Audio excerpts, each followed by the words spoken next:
I'm Mark Matsumoto and welcome to my Tokyo kitchen.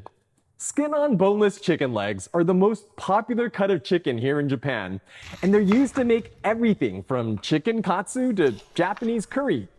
Unfortunately, you don't really see this flavorful cut too much outside of Japan. So today I want to show you how you can debone a whole chicken leg or a chicken thigh. I often get asked why my chicken thighs look like they came off of Godzilla, and there are two reasons for this. The first is that Japanese chickens have been bred to have larger legs and smaller breasts because thigh meat is more popular here. The second reason is that the thigh and drumstick aren't separated into two cuts, so when you buy a boneless thigh in Japan, you're actually getting the whole leg. Make sense? Alright, let's start deboning. To debone a thigh, you want to start by imagining where the bone runs through the meat. It's best to use a smaller knife for deboning, but by adjusting your grip like this, any sharp tip knife will work. Start by making a cut off to one side of the bone and follow its contour just like this. Next, you want to make the same cut on the opposite side of the bone and scrape the meat away to expose the top surface of the bone.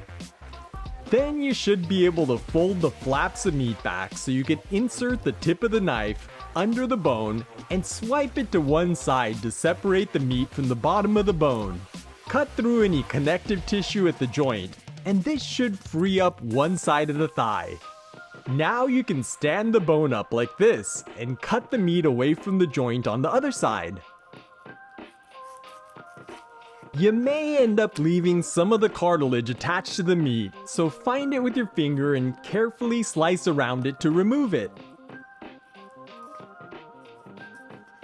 Then you can trim off any excess fat or blood vessels from the chicken thigh to clean it up. And that's it! A beautifully deboned rectangle of skin-on thigh meat. To debone the whole leg, let's take a look at its anatomy.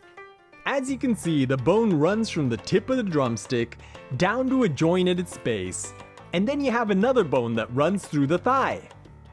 With the skin side down, I'm going to hold my knife with a pointed finger grip and insert it just to the right of the bone. Then I'm going to follow the contour of the bone right around the joint and up the contour of the thigh bone like this. Be sure to regulate the pressure you use so you don't cut past the bone and into the meat on the other side. Now you can see the joint exposed, so I'm going to use the tip of my knife to cut through it like this. This should allow you to fold the leg in half to fully expose the joint. Then you can stand the bones up and work the tip of your blade around the knuckle to cut any connective tissue attaching the thigh meat. Once the meat has been freed, you can use your fingers to press the meat away from the bone like this. Now we just need to work the knife around the knuckle on the other side to separate the rest of the thigh. And that should free up the thigh bone. For the drumstick, I'm going to scrape the meat away from both sides of the bone to free it up. Then I'm going to flip the blade of the knife around so it's facing the tip of the drumstick and insert it under the bone. Be sure to get your hand out of the way and separate the drumstick meat from the top of the bone like this. Now we want to scrape the rest of the meat away from the bone so you can stand it up.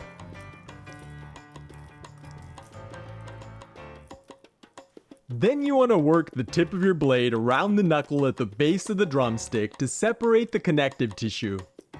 Finally, you'll probably see a little flap of cartilage attached to the thigh, so you want to get the knife under it and slice it off.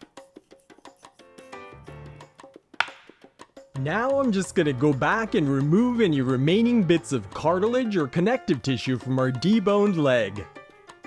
The drumstick side of the leg will have a lot of tendons running through it, so I usually use a pair of kitchen tweezers to grab each one and pull it out before trimming it off. This makes the drumstick meat much more tender. Then I'm going to trim off the thin bit here to give our deboned leg a nice uniform thickness. I'm also gonna trim off any extra skin or fat. And our deboned chicken leg is ready to cook. Now that you know how to debone chicken legs, you can make dishes like my extra crispy chicken karaage and chicken teriyaki with crispy skin. So check out this playlist for those recipes.